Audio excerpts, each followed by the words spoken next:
पुण्याच्या हडपसरमध्ये एका 20 वर्षीय तरुणानं गळफास घेऊन आत्महत्या केल्याची धक्कादायक बातमी हाती आली आहे। हडपसरच्या सत्यपुरम सोसायटीमध्ये ही घटना घडली आहे। काल रात्री उशिरा घरी कुणी नसताना या युवकानं आत्महत्या केल्याचं कळतंय। 20 वर्षीय हा तरुण आहे आणि नेमकी कोणत्या कारणामुळे त्यानं आत्महत्या केली आहे हे कारण देखील पुढे आले, ते म्हणजे प्रेम प्रकरणातनं या तरुणानं आत्महत्या केल्याचं समजतंय।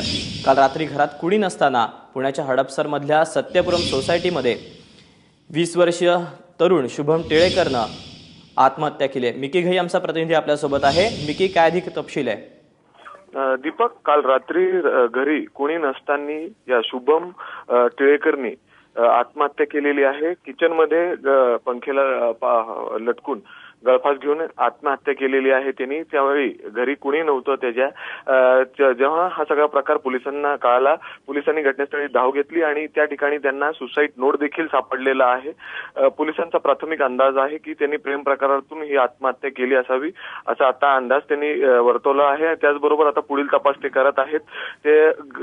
त्याचे वडील आणि आई, त्यांचं दुसरं घर देखील पुण्यात आहे, त्या ठिकाणी होते। कुणाला घरी कुणी नसताना हा सगळा प्रकार त्यांनी केलेला आहे आणि पुढील तपास आता हडपसर पोलीस करत आहेत। दीपक, मिकी, धन्यवाद दिलेल्या माहितीबद्दल।